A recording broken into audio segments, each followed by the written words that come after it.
Tonight, we have new reporting, which confirms something that up to this point we had only suspected. Former President Donald Trump is officially a target of the criminal investigation into the alleged mishandling of classified documents at Mar-a-Lago. That news was first reported today by The Guardian, citing two people who were briefed on the matter. Multiple outlets are now reporting that federal prosecutors notified Trump in a letter that he is the target. For his part, Trump today posted a caps lock heavy statement arguing that being the target of an investigation isn't really that big of a deal. Quote, "No one has told me I'm being indicted, and I shouldn't be because I've done nothing wrong. But I have assumed for years that I am a target of the weaponized DOJ and FBI." As Trump rants about why he shouldn't be charged, we are learning more about what it might look like if he is. The Washington Post was first to report today that if Trump is indeed criminally charged in the Mar-a-Lago investigation, the bulk of the indictment against him will be brought in South Florida, according to people familiar with the matter. Up until now, special counsel Jack Smith has been running most of this investigation out of Washington, D.C. But as The Guardian reports, prosecutors have concluded from the evidence that he was still president when classified documents were moved to Mar-a-Lago, meaning Trump's unlawful possession only started in Florida. Similarly, if prosecutors have also developed evidence that Trump knew he had retained national security documents after he left office at Mar-a-Lago, for instance, by waving them around or showing people, that could present hurdles to charging Espionage Act violations in Washington. Which means it is now all eyes on Florida as we await potential charges in this case. And today we saw some interesting new developments out of that state. But first, a little background.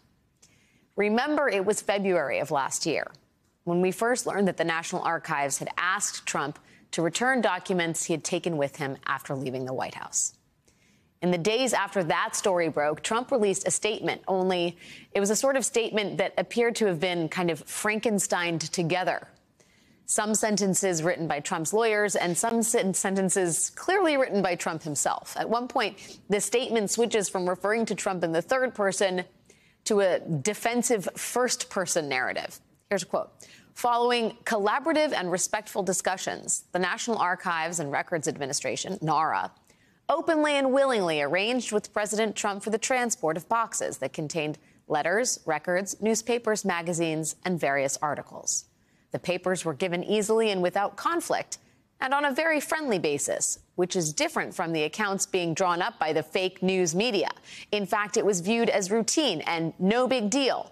In actuality, I have been told I was under no obligation to give this material based on various legal rulings that have been made over the years." Which was a weird response even by Trump standards.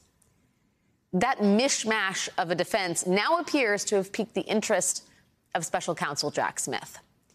Today, that federal grand jury down in Florida heard testimony from more witnesses in this case. And among the witnesses who appeared today was this guy, Taylor Budowich, Trump's former spokesman, who was in charge of issuing Trump statements when this story first broke.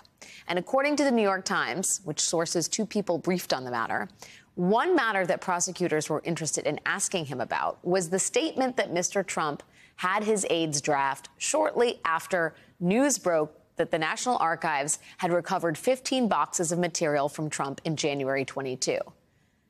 Mr. Budowich was Mr. Trump's spokesman at that time. The statement that Mr. Trump initially wanted to send said that Trump had returned all the presidential material he had, and a draft of that statement was put together. Now, but that statement was reportedly never sent. Instead, Trump released that Frankenstein third-person, first-person mishmash.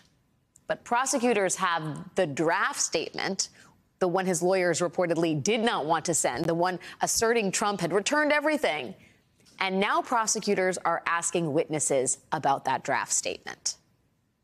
Which begs the question, how many people around Donald Trump knew that he was still holding on to classified documents? And what exactly was in that draft statement that was never actually released? It seems like Jack Smith knows the answer to those questions. And now a grand jury responsible for bringing charges in this case, that grand jury does as well. All of that may soon be important as we await charging decisions in the criminal investigation that we can now confirm is targeting the former president.